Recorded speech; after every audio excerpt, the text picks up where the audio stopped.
Welcome to Cooking with Bobby Joe. Today we are making mini tomato pies. Is it tomato or tomato? Actually, in the South, we usually just shorten it to mater. Mini mater pies. Yeah, that sounds a lot better. So I have an abundance of tomatoes that I'm trying to use up. I only planted 3 tomato plants this year, but they have produced a lot and they're still loaded down with green tomatoes waiting to ripen. Anyway, the next few weeks I will continue posting videos using my garden veggies because that's what I'm cooking with these days. And I love tomato pie, and the problem is I am the only person in my home that likes it. I had some Pillsbury pie crust in the fridge, so I decided to try making a few mini pies to see what they tasted like. I'm only making 3 mini pies with this recipe. To start with, heat 1 tablespoon of olive oil in a skillet over medium heat, and while that's heating, I sliced the top off of a clean tomato. Then I sliced the tomato into 3 slices.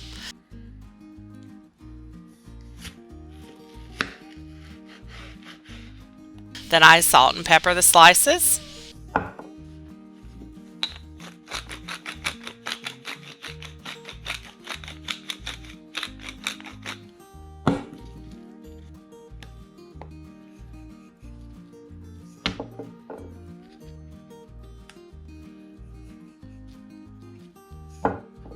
And place the tomato slices in the skillet.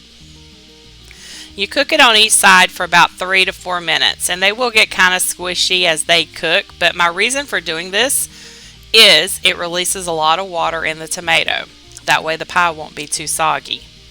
And yes, I am cooking tomatoes in a cast iron skillet, and there's going to be a lot of people that say you don't cook tomatoes in cast iron because of the acid in the tomatoes.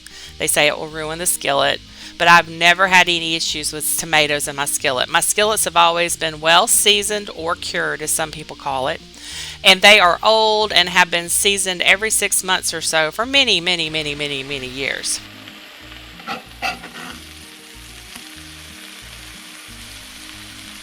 I think the key to cooking tomatoes or other foods that have acid in them in your cast iron is just make sure it's well seasoned.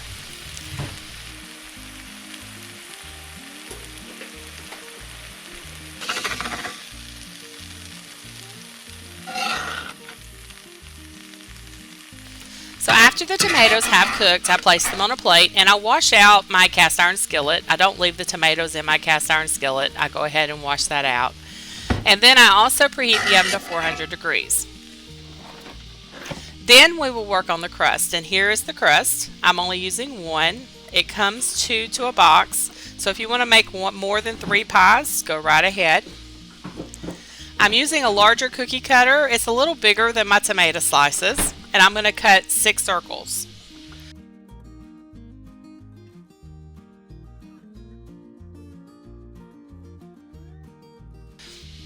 I'm taking the leftover dough and putting it in a Ziploc bag and placing it back in the fridge because I will use it for something else. I don't like to waste dough. Then I put my circles of dough on a baking pan lined with parchment paper. Then place my tomato on the dough. So 3 of the circles of dough will be topped with a tomato.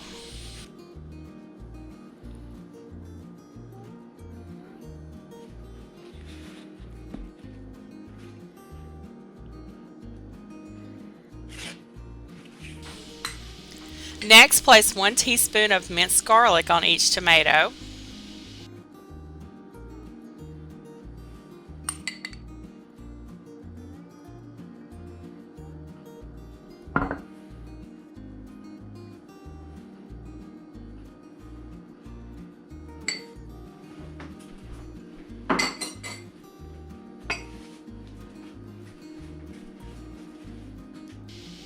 Then put a pinch or so of Parmesan on it.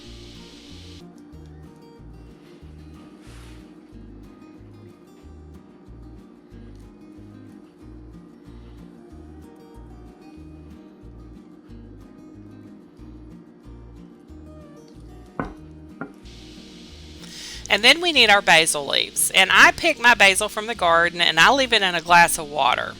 That keeps it fresh for a few days until I'm ready to use it.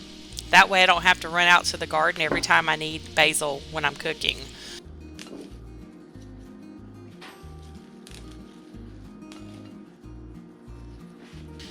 place 2 or 3 basil leaves on each tomato.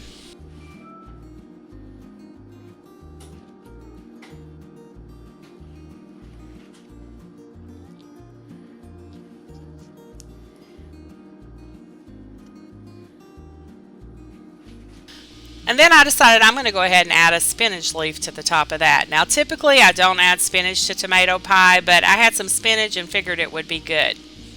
And as I'm making this, I'm kind of thinking of everything I can stuff these little pies with. I mean, these are going to be sort of like little hot pockets. There are so many combinations you can make. Like adding some pepperoni would be good on top of this. It would be like a pizza with a tomato on it instead of the sauce.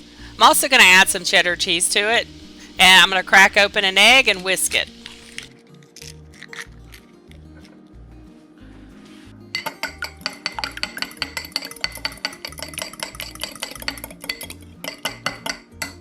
Okay, then I'm going to stretch out the empty circle of dough a little, and be careful not to stretch it too much. You don't want to tear it.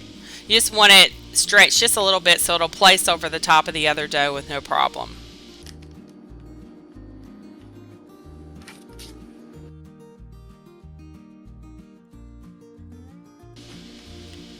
And then get a fork and crimp the edges down so the pie crusts are sealed together.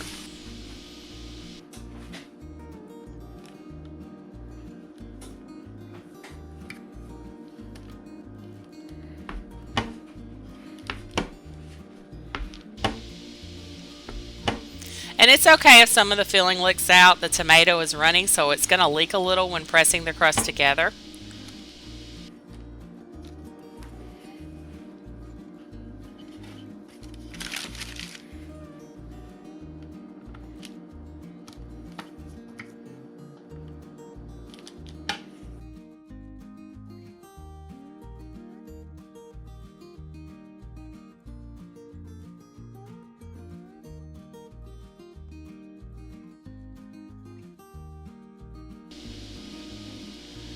Then you want to brush the egg over the pies.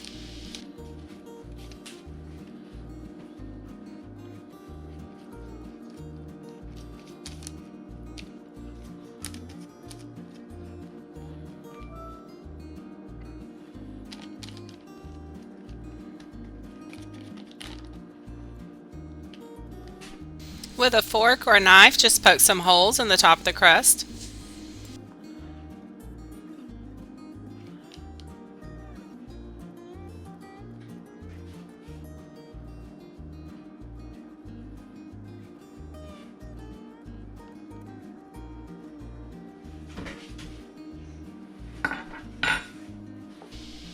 And I'm going to add some additional cheddar cheese to the top.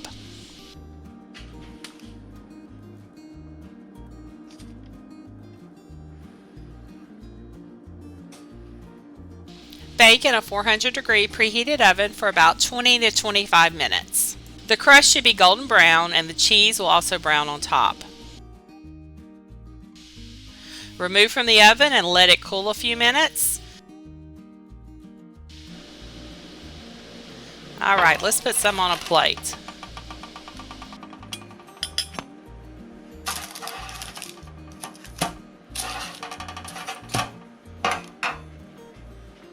This crust is so crispy and flaky. It is not soggy at all. That's one thing I always hated about some tomato pies. Sometimes you'll get a tomato pie and it's just soggy, and I don't like a soggy tomato pie. And these little mini pies, they're crispy all over, top, bottom, everything's crispy. Once they've cooled a few minutes, then you share it with all your human friends. And these are definitely drool-worthy for anyone that loves tomatoes. I was thinking of making up a batch and just sticking them in the freezer so I'd have them for a quick lunch. Well, I hope y'all liked the video. Stay tuned Friday for the next episode of Lake Hill City Birds. We will be looking at some trail cam footage to see what we've had in our backyard. We've got some nighttime critters out there. That's why I've been bringing my bird feeders in at night. So thanks for watching and have a blessed week. Bye for now.